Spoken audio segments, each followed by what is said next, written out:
Well, I can feel my help coming on. Said I can feel my help. See, I can feel my help coming on. Said I can feel my help. But can you feel, yeah, your help coming on so strong? Can you feel it? Your help. Well, I can feel, yes I can, my help coming on. Said I can feel my help. Said I can feel it, yes I can, my help coming on.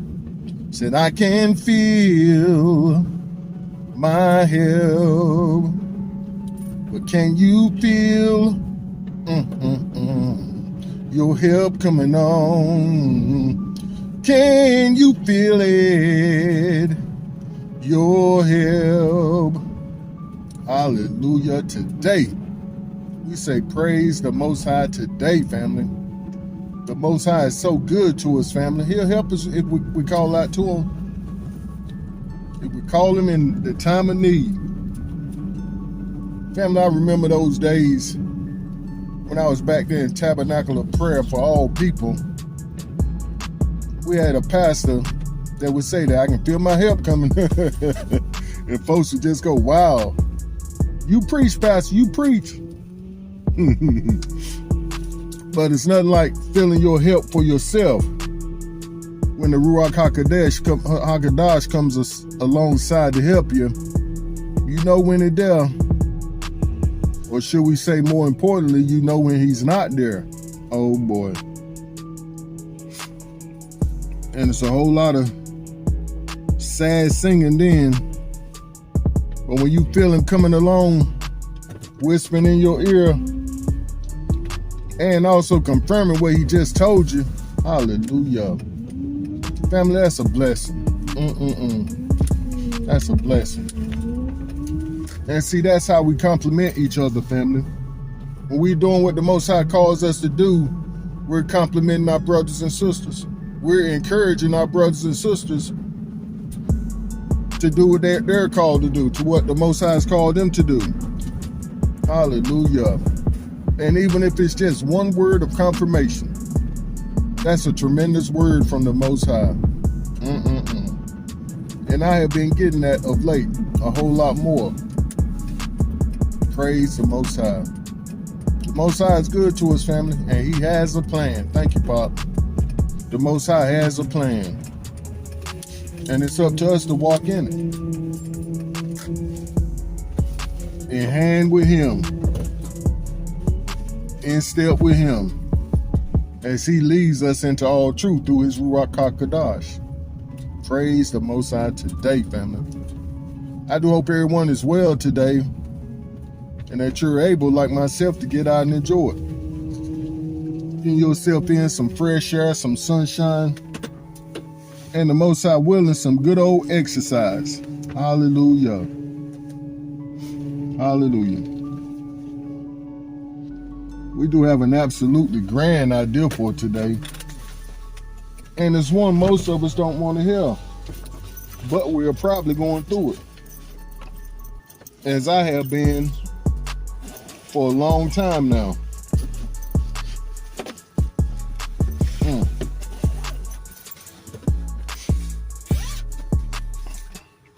Let's get our tools out.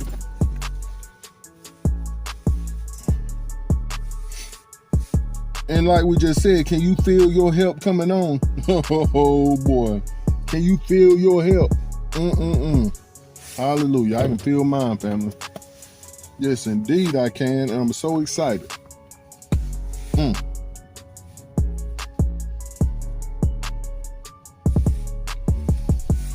Pardon me. We're out here in the elements. I have to keep them lips touched up. So I won't be up here with white lips like I have been in the past. I'm getting that cooling water. That cooling water. That cooling water. Yes, indeed.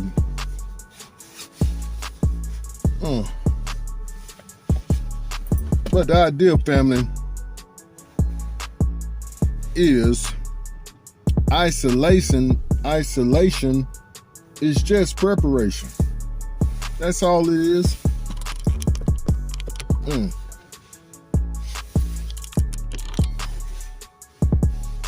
it will behoove us to understand that isolation is just preparation.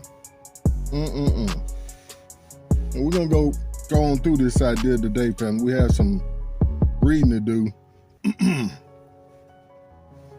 And we'll take it from there. Praise the Most High. Isolation is just preparation. Matthew 18:3-5 says, "Assuredly I say to you, unless you are converted and become as little children, you will by no means enter the kingdom of the Most High," or the kingdom of heaven. "Therefore, whoever humbles himself as this child is the greatest in the kingdom of heaven."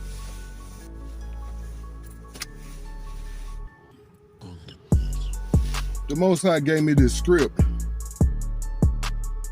because as adults, we all had to go through those years where we were isolated from the real world until we were prepared to go out into it on our own.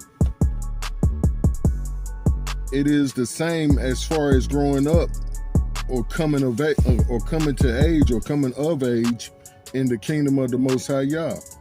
He would never send his sons and daughters out without equipping us with what we need to accomplish each exploit, but also what's needed to fight off opposition, as we will see in this great idea today. And as we know, every time you try to do anything for the Most High, let's not say try, every time you do something for the Most High, as the text says we will do great exploits for the Most High's kingdom, then opposition is going to come. But it's okay. We know it's coming. And let's look at our words for today. The first one is isolation. Without relation to other people or things, separately. To set or place apart, detach or separate so as to be alone. Preparation means the action or process of making ready or being made ready for use or consideration. We can also define preparation as establishing or being established. And Psalms 90:17 says, "May the favor of the Most High our Elohim rest on you," or on us. "Establish the works of our hands for us." Yes, establish the work of our hands. So family, we see right here that we're not in control of what we're going to do or not do in this world, right? Oh, somebody just cut the recording off and said Robert cussing today. Cause I want it my way. I don't want to do that. I want to do my thing. Yep, that's why we're in isolation. See, that's how kids do. And our parents know that they're not going to send us off to the 12th grade when we're just going into kindergarten. No, you got a whole lot of learning to do. We know from all of our forefathers and mothers that the Most High has a way of preparing his chosen that never changes. We see this pattern in Joshua 1:8-9, which was one of our scripts for one of our prior recordings here this week. And it always rings true for us. Matter of fact, every single day. "This book of the law shall not depart from your mouth, but you shall meditate in it day and night, that you may observe to do according to all that is written in it. Some of what's written in it, Rob. I don't have to do all that. I don't have to follow them laws, statutes, and commands you're talking about. Notice I said, my pastor said, because we call him pacifying pastor. Pussyfooting, pacifying pastor. Those that, like one of my boys told me one time, he was talking to one of our minister friends that we grew up with. He said, I can't tell my people that. I know we're the chosen people of the Most High, but I can't tell my people that. They'll leave me. Oh boy. What a sorry excuse for a preacher. For then, and let me say, I don't want to cuss the man like that without saying we're all in our own place and time with the Most High.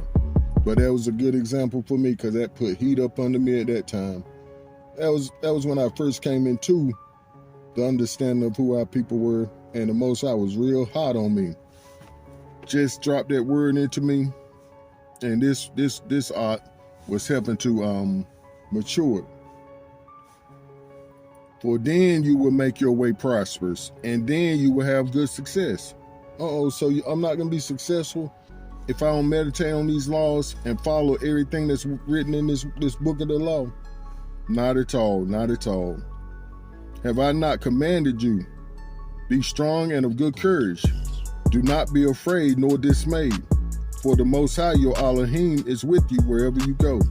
And see, family, like I said, you see a pattern.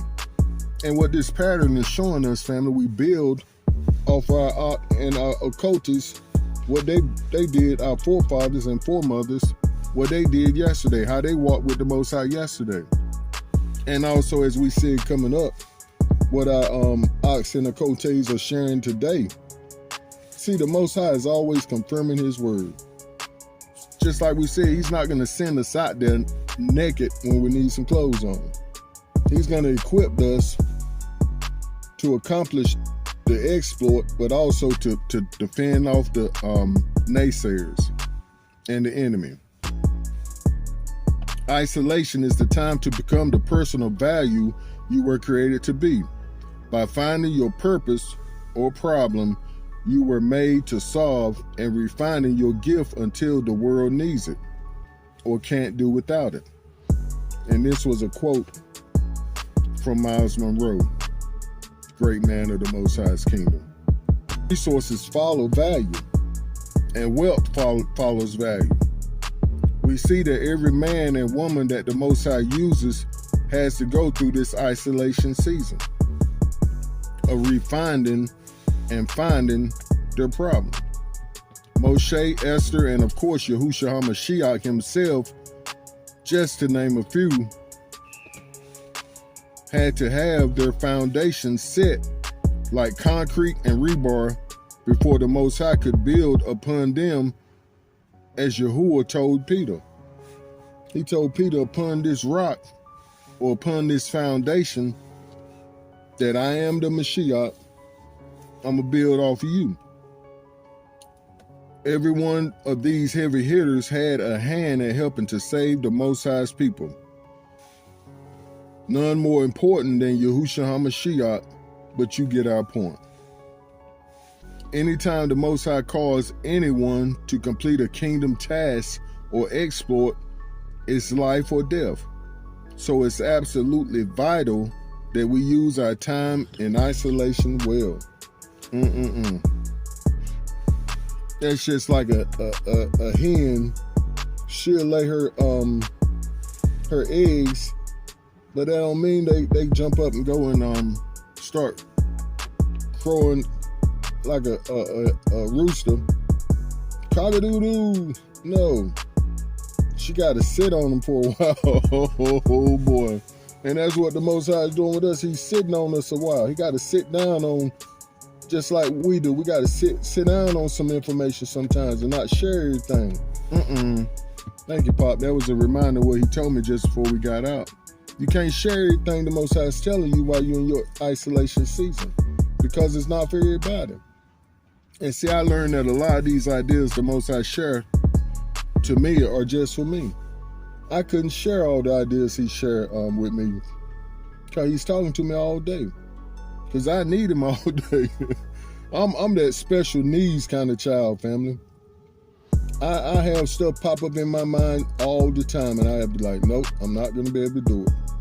Thank you, Pop, for giving me that word. Maybe I'm the only one.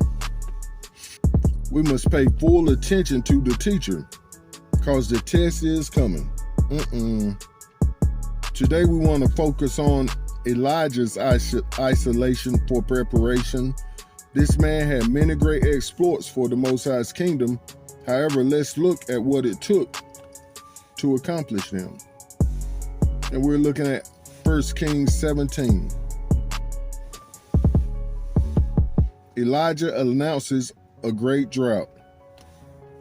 And family, I think we better just tell this story, but if you want to get into deeper detail in it, I will highly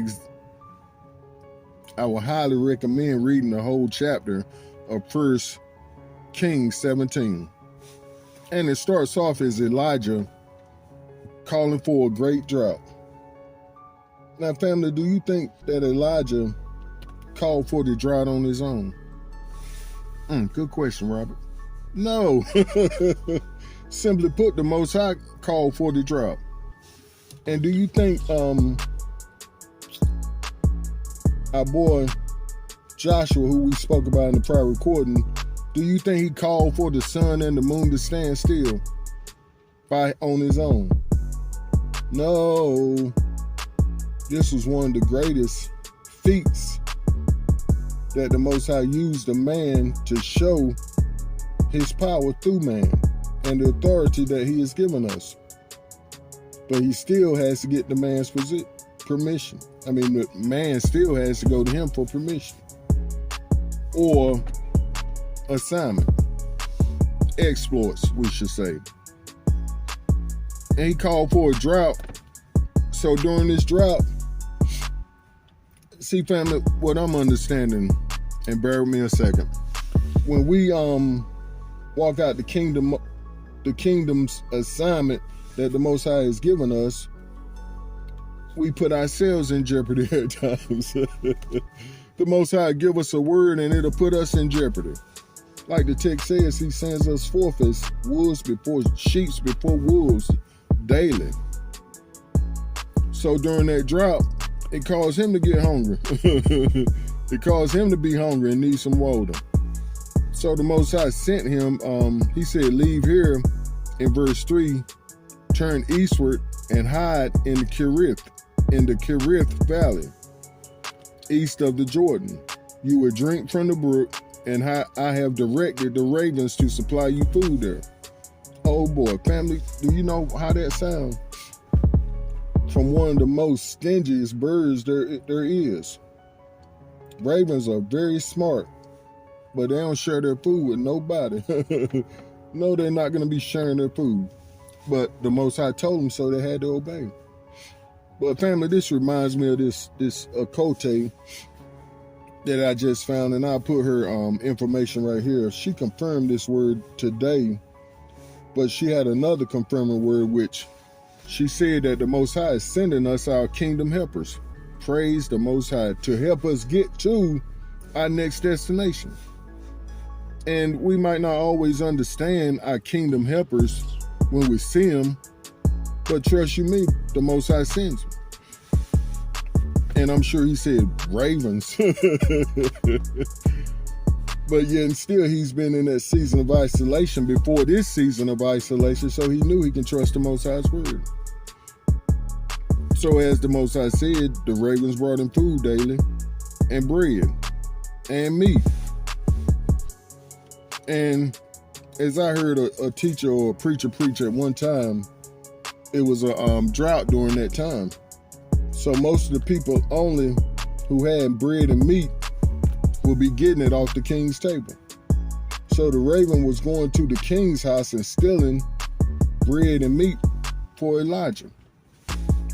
Now we can't say that's absolute truth, because it didn't say it in the text, but it makes common sense. Elijah and the widow of Zarephath. So after the brook dried up, he sent him to this widow. And see, family, this is where it really gets sticky. Once he saw the widow, he told her, go get me a sip of water. Now, we're in the drought already, family. Go get me some water. Please go get me some water. And as she was going to get the water, he said, now, give me a piece of bread to eat. And she went on and told him, she probably was thinking it when she was going to get the water. Like, man, won't you get your own water? Don't you know we're in a drought? But she held her peace. But when he asked her for the bread, she couldn't hold it no more. She had to tell it like a T.I. is or was. She said, we only have a little bit of provisions, and after me and my son eat it, we're gonna die, because that's all we have. But you want me to feed you? But nonetheless, the widow went on and fed him, because she was called to be his kingdom helper. He was sent to her to be her kingdom helper, but she had to be his kingdom helper likewise, in order to get that fair exchange. So she did what she was told, and she was blessed mindedly. We're not gonna go over it all, family. Like I said, it's good to read over these texts, because you'll see. And what I was thinking, I didn't say, how could this man, this big healthy man, ask this little widow woman who's trying to feed her and her son to feed him? And see, the Most High put you in these situations at times to where the help he sends you, you feel like, well, I don't feel like I should be taking this from this individual. But he tells you, stay humble, shut up, do what I tell you. Praise the Most High. And there's so much meat on this bone in this text, but we don't have time to read it, family. Elijah would go on to call down fire from heaven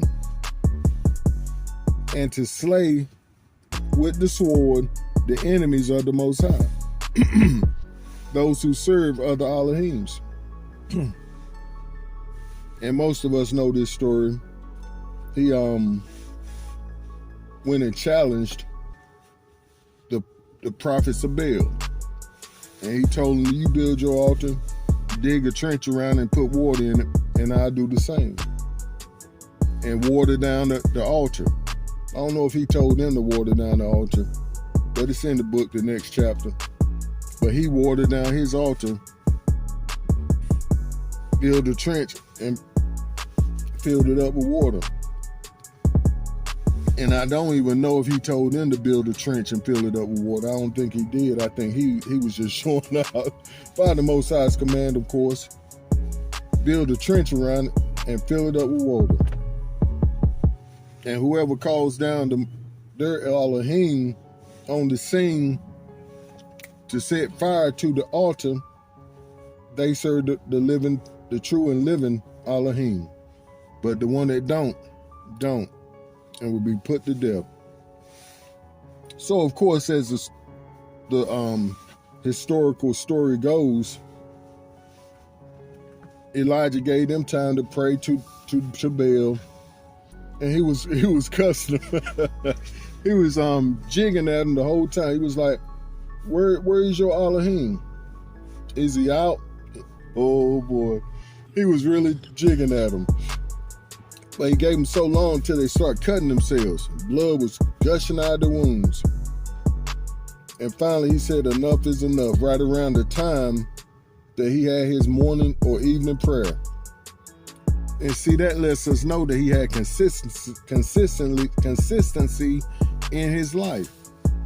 He had a time where he went and visited the Most High, and we should too. We should always pray, as Saul said, but there's set apart times that we should visit the Most High when he wants to be visited. Like he had me enter his throne room one time, and he was like, you just can't come up in here anytime you want to. You have to be invited into that holy of holies place where he where you come and he speaks to you, and he'll tell you like a command a sergeant or anybody would, and say, speak freely. But this don't happen every day, family. There's protocol to the kingdom. You have to be invited to the king.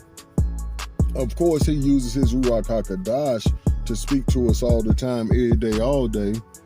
but not getting up into that throne room to where you had that personal time with the Most High. In my understanding, with my experiences, I should say. But praise the Most High. Let's finish up. We're getting into our time.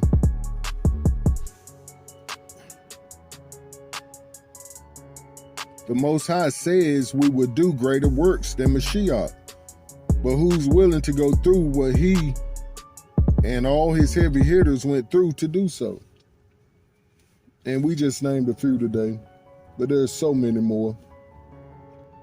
Especially those like Joshua, who you don't hear a whole lot of trash in his life, what he did that was trashy after the Most High called him. Because he was obedient. He was an example to this word that the Most High spoke to him. Keep this word before you day and night. Don't turn to the left and don't turn to the right. Let it be on your tongue all the time. Praise the Most High. By taking our eyes off ourselves and focusing on his kingdom during the season of isolation, we will then begin to see clearly where we fit in and our burden, or calling, as the old folks used to say. It will begin to make itself plain in our hearts and minds, our calling, or that burden. And we see here in Jeremiah 1:9-10, it says, "Then the Most High put forth his hand and touched my mouth. And the Most High said to me, Behold, I have put my words in your mouth. See, I have this day set you over the nations and over the kingdoms, to root out and to pull down, to destroy and to throw down, to build and to plant." Praise the Most High.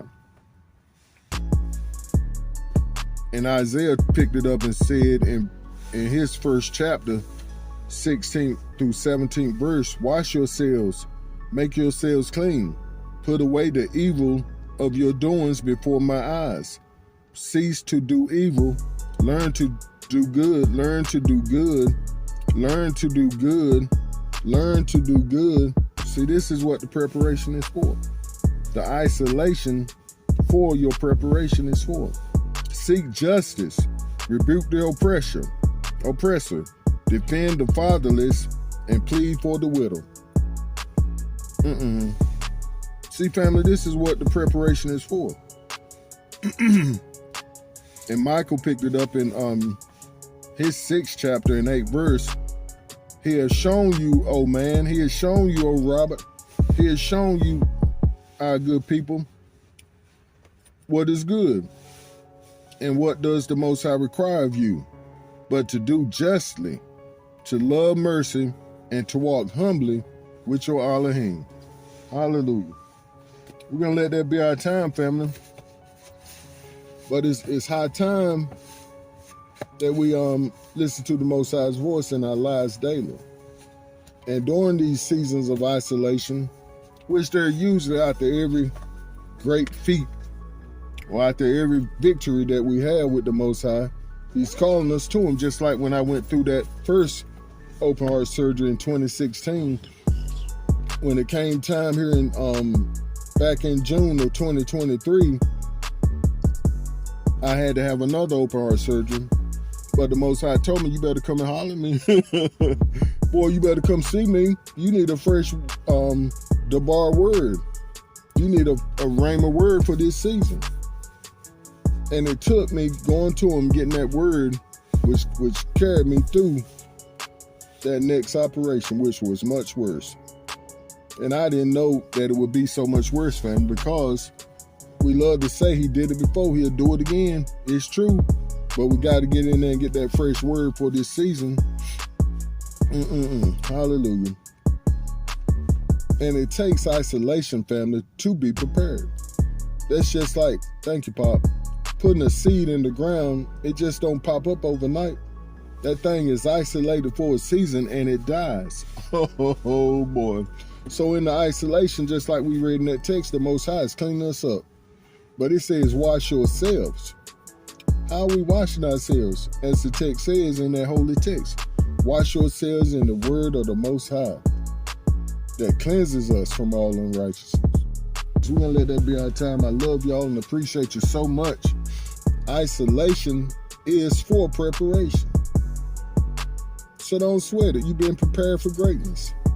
You've been prepared for this next great exploit the Most High has for you. Do stay up and keep pushing forward in the right direction. Shalom. Hallelujah.